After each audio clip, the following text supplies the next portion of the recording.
Hey guys, so some time ago I introduced you to a Firefox extension called NoScript, which help you stay safe online by restricting the scripts that run on various websites.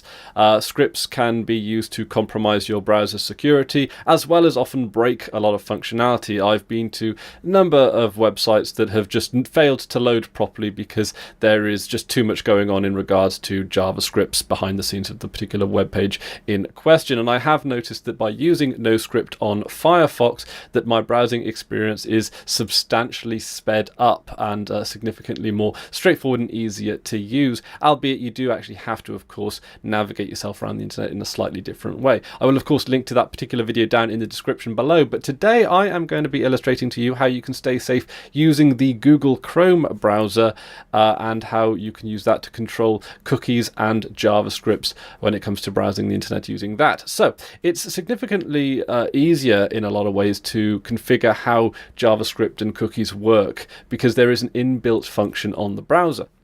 Now, the inbuilt function on the Chrome browser is a little bit more simpler, and some might say more straightforward and easier to use when it comes to determining what websites can and can't use scripts and cookies. So there is that particular benefit there. And in my recent Battle of the Browsers video, I did actually outline that one of the benefits of using Chrome is that there is sort of integral tools to manage cookies and scripts. So let's take a look at how we can control the use of scripts and cookies when we browse the internet using Chrome. So you just simply go to the configuration menu and go down to settings, and as you can see here, I've got my various other profiles here, and I've set up a blank profile just to show you how to do that. So you just go down to the settings page and then go down to show advanced settings and then go to content settings. Now, there is a lot of information and there's a lot of tools and configuration options in the contents settings.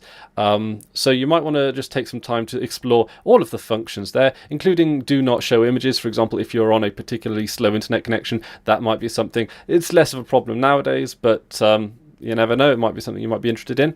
But the two that we're going to be looking at today is cookies and JavaScript. Now, by default, they allow local data to be set, and they allow all sites to run JavaScript. Now, the first thing that I encourage you guys to do is to block third-party cookies and data. You can also do this in Firefox. This is just basic common sense when it comes to browsing the internet. You don't want third parties looking in and basically having access to personal information without your consent. That to me is very much an issue of consent when it comes to protecting yourself online as well. There are certain websites I don't mind using cookies with. In fact, some sites you have to when it comes to things like shopping carts and websites that involve you having to log in.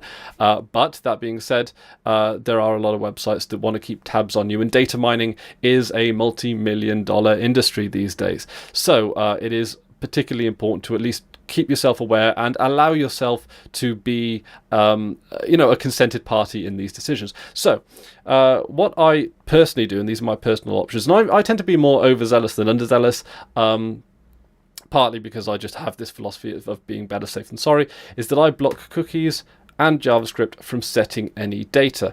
Now, this doesn't outright block it here and now. It just that is the default option. So I'm going to go down to done, save that. Okay, so once we have our new cookies and JavaScript options set, I'm going to now just demonstrate how these would come into play when it comes to your day-to-day browsing of the internet. And I'm going to start by going to the Project Chronicle website, projectchronicle.com. As you can see here, it's shortcutted in my Google Start page, and it doesn't exactly look like much once I started turning off the JavaScript and the cookies. In this particular instance, it's the JavaScript that is preventing me from viewing the website as I'd like. Now, this is a pretty common occurrence. This happens with not necessarily the majority of websites, but certainly a noticeable portion of them. And this is about as easy as possible to overcome. All you have to do is go to the two icons here. Now, the first icon here is tells you that cookies were prevented from being stored, and this second icon here says that JavaScript was blocked from being executed on this page. Now, this page in and of itself has some artwork that requires JavaScript to render properly, otherwise you just end up with a blank website here. So you can actually click on the icon here and you can tell it to always allow JavaScript on projectchronicle.com and then click done. It's as simple as a refresh of the page. And there we go. This is our Project Chronicle website, and it's loaded up pretty fine there.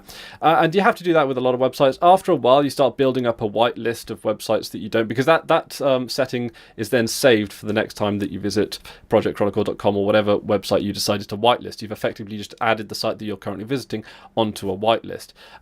With cookies, it tends to be that you need to whitelist sites that you log into. JavaScript, you can end up needing to whitelist just about any site that might require it to lay out the website itself correctly.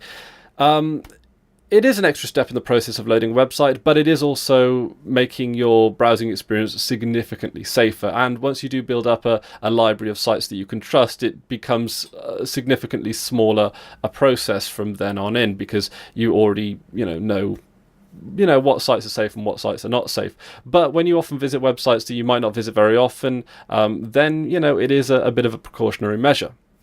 So again, it's entirely up to you how precautious you want to be when it comes to browsing the internet. This is a default setup for me. I like to only allow JavaScript and cookies to be run and set with my permission, but that's very much a me thing. I like to have complete control over my web browser and my browsing experience. Some people would rather just skip out that process and browse the internet reasonably freely. I can see why some people would prefer not to enable this additional step. It is just something that you have to do, and it's an additional thing that you have to do in order to browse the internet reasonably safely. But that being said, a lot of companies rely on this minor inconvenience so that they can actually track your movements on the internet and effectively sell your data to third parties.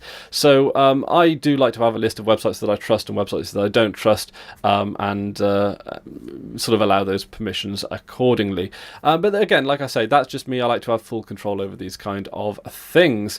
So anyway, guys, I just thought I'd let you know about those particular security options available in Chrome. They are inbuilt, so you don't have to install any add-ons, which is a benefit that it has over Firefox. It also means that then there's less chance of errors coming up in regards to add-ons and plugins, because as we all know, the number one cause of browser crashes is a faulty plugin. So that's about it for me today. Thank you very much for watching, and until next time, I've been Chris Ware, and you've been awesome. Take care now.